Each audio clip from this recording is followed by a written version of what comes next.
Rappelons, pour bien voir la différence avec ce qui va suivre, la droite du marché des capitaux, Capital Market Line, cette droite, on l'a vu, est la droite de tangence à la frontière efficiente et qui passe par le rendement de l'actif sans risque. Et puisqu'il s'agit d'une droite, l'équation de cette droite s'écrit comme RF, l'ordonnée à l'origine, plus une pente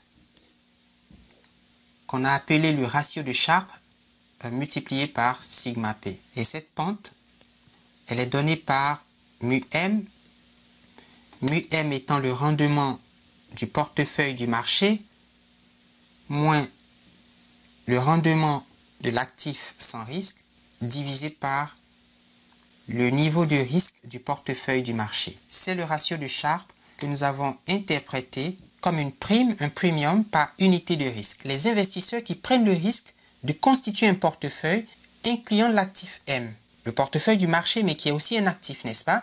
Un actif risqué d'ailleurs. On aimerait pouvoir dégager une équation semblable à la CML, pas seulement pour des portefeuilles qui combinent l'actif sans risque et une part du portefeuille du marché, mais pour tous les actifs. On voudrait par exemple mu IBM et puis mu France Télécom. Le rendement moyen de IBM, c'est le rendement du titre sans risque plus mu M moins RF multiplié par quelque chose qu'on va appeler bêta. Et ce bêta, comme on va le voir, est spécifique à l'actif en question. Ici IBM, donc le bêta de IBM. Et pour France Télécom, on a la même équation. La différence, c'est qu'on va multiplier l'écart de rendement entre le marché et le titre sans risque par le bêta de France Télécom. De France Télécom. Alors, il y a deux problèmes. Premier problème, que signifie le bêta que je viens d'exhiber? Et puis, deuxième problème, peut-être le plus important, d'où sortent ces équations? Cette équation, nous l'avons dégagée, nous l'avons démontrée, nous savons son origine. Il faut pouvoir dégager par une analyse aussi rigoureuse ces équations. Mais si on y arrive, on aura fait un progrès remarquable parce qu'on pourra non seulement suivre l'évolution d'un portefeuille qui combine à la fois le marché et puis l'actif sans risque, mais aussi l'évolution de chaque actif du marché pris individuellement. Revenons sur la notion de risque.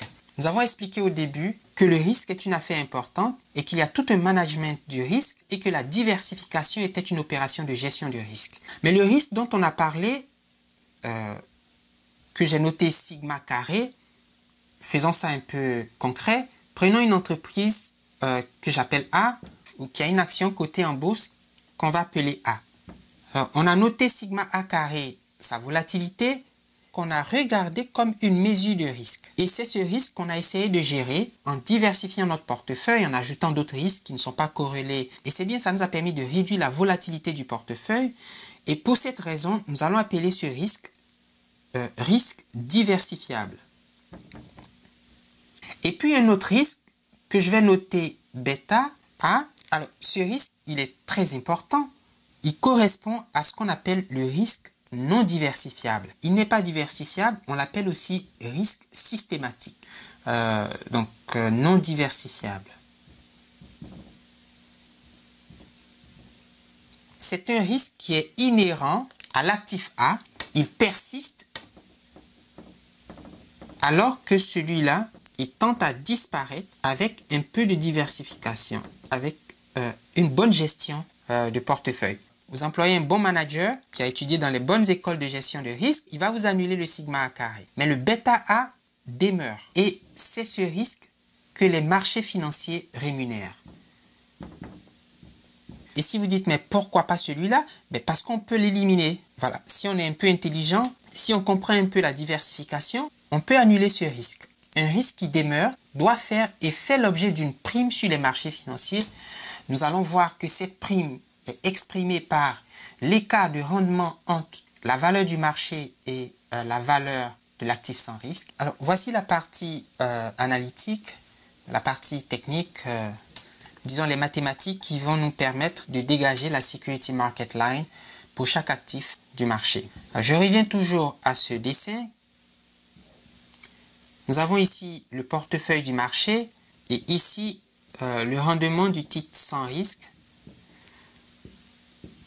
nous allons constituer un portefeuille que je vais noter P, qui sera constitué d'une part d'un actif spécifique, j'appelle A, mais c'est IBM, c'est France Télécom, c'est Nestlé, c'est Microsoft, c'est Apple, c'est tout ce que vous voulez, et puis du portefeuille du marché. Alors, la fraction du capital investi dans A, je l'appelle alpha A. La fraction du capital investi dans M, c'est alpha M, mais puisque alpha M, c'est 1 moins alpha A, j'écris 1 moins alpha A. Remarquez que ce portefeuille, ou un portefeuille semblable, a été introduit dans l'analyse qui nous a conduit à la droite du marché des capitaux, mais ce portefeuille contenait une part de l'actif sans risque, qu'on a noté RF en proportion alpha F, et puis une part du portefeuille du marché en proportion 1 moins alpha F. Et ça, c'était pour dégager la CML. Pour dégager la SML, puisqu'il s'agit de trouver une équation qui rend compte du rendement moyen d'un actif en fonction de ce qu'on va appeler son bêta, son niveau de risque systématique, on introduit un portefeuille en remplaçant l'actif sans risque par un actif risqué qui fait partie du marché, qui est contenu dans le marché. C'est juste pour montrer la différence avec l'analyse précédente. Bien sûr, le rendement moyen de ce portefeuille, c'est alpha A mu A plus 1 moins alpha A mu M. Mu M étant le rendement moyen du portefeuille du marché. Et puis mu A, le rendement moyen de l'actif A. La variance du portefeuille, il vaut alpha A carré, sigma A carré, plus 1 moins alpha A carré, sigma M carré, la variance du portefeuille du marché.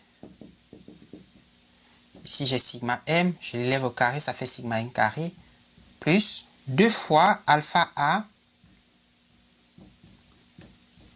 1 moins alpha A, fois la covariance entre le titre A et l'indice du marché, que je vais noter sigma A M. Vous allez voir dans quelques instants, mes amis, que ce sigma AM, il joue un rôle important dans la définition du risque systématique de l'actif A. J'appelle cette équation 1 et cette équation 2. Si je prends l'équation 1, je calcule la dérivée de mu P par rapport à alpha. Alpha, c'est ma variable, c'est mon inconnu. Donc, je calcule la dérivée de mu P par rapport à alpha A. C'est mu A plus la dérivée de 1 fois mu M par rapport à alpha A qui vaut 0, moins la dérivée de alpha A mu M par rapport à alpha A qui vaut moins mu M. Donc, la dérivée de mu P par rapport à alpha A, c'est mu A moins mu M. Alors, il faut aussi calculer la dérivée de sigma P par rapport à alpha A. Alors, ici, j'ai sigma P au carré. Donc, je peux prendre la racine carrée, voir alpha A comme mon inconnu, comme la variable, et tous les autres paramètres comme des constantes, comme des quantités fixes. Si je fais la dérivée de sigma P par rapport à alpha A, alors c'est pas très difficile, mais ça va prendre un peu d'effort à cause de la racine carrée et puis tous ces termes. Pour sauver du temps, mais vraiment pour sauver du temps, je vous encourage à faire le calcul.